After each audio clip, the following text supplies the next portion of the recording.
सागर की नीलय शर्मा ने chemical engineering में पीएचडी की है। पढ़ाई के दौरान ही प्लास्टिक और केमिकल से पर्यावरण, मानव और जीव जंतुओं को हो रहे नुकसान की चिंता उन्हें सताने लगी। पर उन्होंने ऐसा बिजनेस मॉडल तैयार किया जो पर्यावरण संरक्षण के साथ साथ मानव और जीव जंतुओं की सेहत के लिए नुकसानदायक नहीं है। उन्होंने गेहूं और धान के भूसे के साथ गन्ने की खोई से कप प्लेट और ऐसे उत्पाद तैयार करे जो सिंगल यूज होने के कारण कहीं फेंक दिए जाएं तो खाद बन जाएं और अगर जानवर खा ले तो आसानी से पचा ले। अब वो इसका कारखाना बनाने जा रही हैं और जल्दी पूरे देश में अपने प्रोडक्ट की सप्लाई करेंगी। नीलय शर्मा बताती हैं कि प्रोडक्ट तैयार करने के बाद मैंने बिजनेस मॉडल तैयार किया है और फिर सरकारी योजनाओं के बारे में जानकारी ली और स्टार्टअप के तौर पर शुरू करने के बारे में सोचा।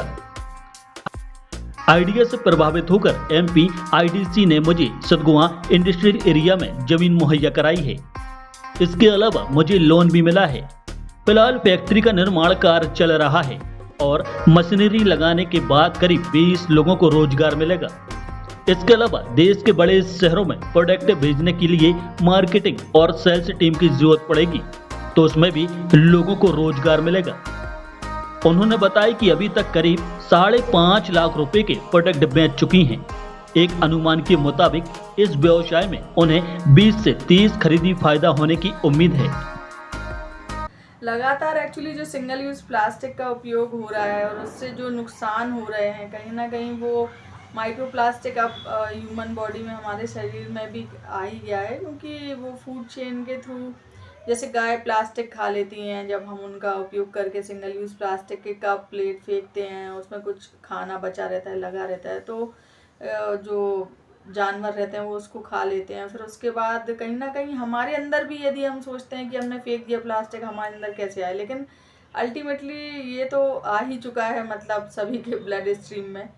तो उसको लगातार देख के, और जो बड़ी बड़ी सिटीज़ में, इवन सागर में भी बाढ़ की स्थिति बन जाती है, प्लास्टिक की वजह से ड्रेनेज सिस्टम डैमेज हो रहा है और नदी नाले ये सारा कुछ चोक हो जाता है। अक्सर ही नाले वाले चोक होने की वजह से पानी भर जाता है छोटे निचली बस्तियों में, कॉलोनी में भी।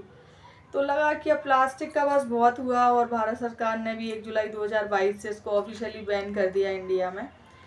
तो उसको देख के फिर विचार मन में आया कि अब इसके बाद क्या कर सकते हैं। तो उसको देखते हुए अब 3rd जनरेशन प्रोडक्ट हम लोग को बनाना था, कि मतलब जो किसी के लिए भी हानिकारक नहीं हो।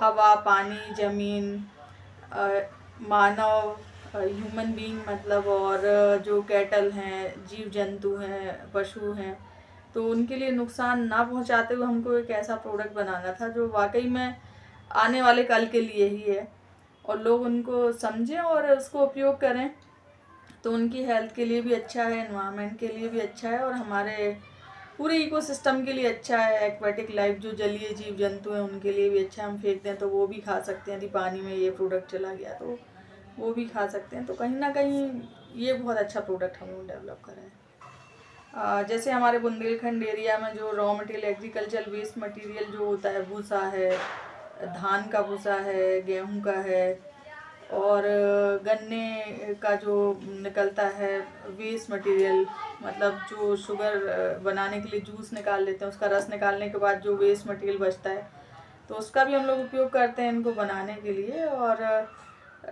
बाद में इनको मतलब अपन यूज़ करने के बाद फेंकें तो गाय और ये सारे जो हैं पशु इसको खा लेते हैं, और एज अ मैन्योर भी इसका उपयोग कर सकते हैं। वो खाद बन जाती है, मतलब मिट्टी में अपने आप ख़त्म हो जाते हैं। These are biodegradable products. हम लोगों ने इसको एक बिजनेस मॉडल के रूप में ही हम इसको पूरा डेवलप कर चुके हैं। ये एक स्टार्टअप है, और इसके लिए हमको मध्य प्रदेश शासन की तरफ से, MPIDC की तरफ से लैंड भी अलॉट हो गया है सिडको इंडस्ट्रियल एरिया में।